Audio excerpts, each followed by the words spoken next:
Bismillahirrahmanirrahim. Assalamualaikum warahmatullahi wabarakatuh. Yang saya hormati Bapak Kepala Sekolah SD Tepul Timur 3, kepada Bapak Atlam, dan yang saya hormati Bapak Ibu Guru beserta Guru BK dan Guru Bampel. Baik, hari ini saya akan memaparkan tentang tugas saya tentang PKG, yaitu tentang sehat dan bugar dengan permainan tradisional gobak sodor. Untuk latar belakang, SEM adalah suatu pendekatan pembelajaran PJOK yang menawarkan pengalaman belajar yang lengkap dalam konteks hidup yang nyata dalam bidang olahraga. SEM bisa mewujudkan kepemimpinan murid, student agency dengan memberi ruang dan melibatkan murid dalam memberikan suara atau pilihan dan kepemilikan. Untuk pendidikan gerak adalah sebuah model pembelajaran dalam pendidikan jasmani dalam konteks pendidikan Indonesia. Bila dihubungkan dengan materi isu sosial adil gender dalam PJOK yang dimana tidak ada perbedaan antara laki-laki dan perempuan pada program sehat dan bugar. Dengan permainan tradisional ini, semua murid terlibat dalam aktivitas gerak untuk mencapai kebugaran. Selain isu sosial adil gender dalam PJOK, juga ada beberapa konsep yang mendasari latar belakang program kegiatan ini, yakni mengenai karakteristik murid, pemahaman kebugaran, serta pendidikan dan konsep gerakan yang menekankan pada pengajaran komponen dan konsep gerak.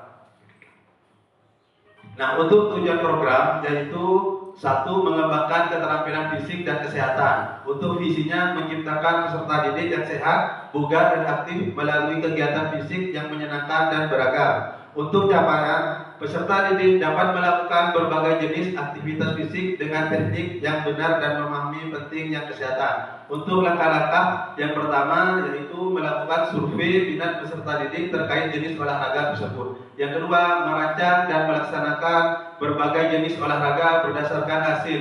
Yang ketiga, survei mengadakan sesi latihan sebelum pelaksanaan. Untuk hasil yang diharapkan, yang pertama itu ya, peserta didik menunjukkan peningkatan keterampilan fisik dan pengetahuan pemahaman mengenai pentingnya kesehatan.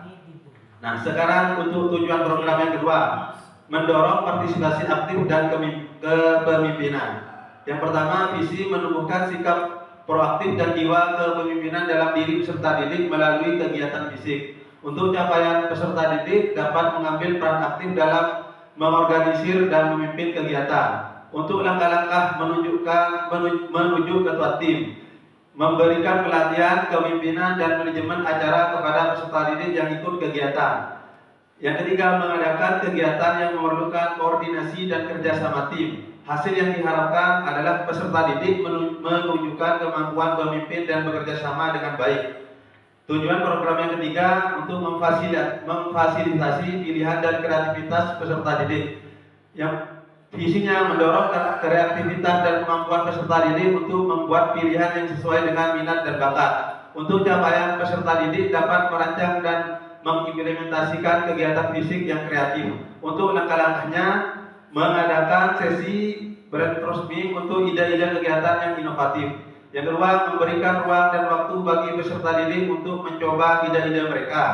Yang ketiga, mengadakan lomba atau kompetisi untuk kegiatan fisik yang dirancang oleh peserta didik. Untuk hasil yang diharapkan adalah peserta didik dapat menghasilkan ide-ide kreatif dan mampu mengimplementasikan ke dalam kompetisi. Nah, untuk struktur program dan mitra dalam komunitas belajar. Yang pertama yaitu struktur program.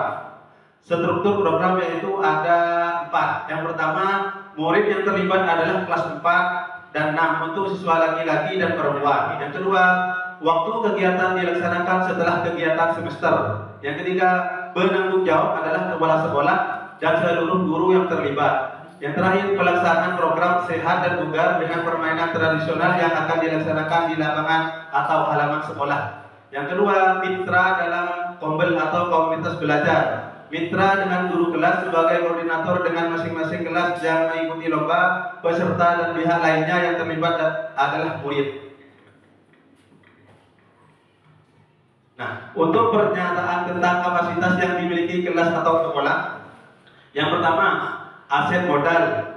Aset modal manusia seperti kepala sekolah, guru, peserta didik, orang tua, dan tenaga atau teknik atau tenaga pendidikan yang profesional sesuai dengan kualifikasi akademiknya. Yang kedua, aset modal, yaitu lingkungan dan fisik berupa lingkungan yang asri, bersih dan nyaman, lapangan atau halaman yang luas untuk melakukan permainan tradisional, dan sekolah memiliki jaringan internet yang baik untuk mengembangkan dalam mencari informasi tentang permainan tradisional.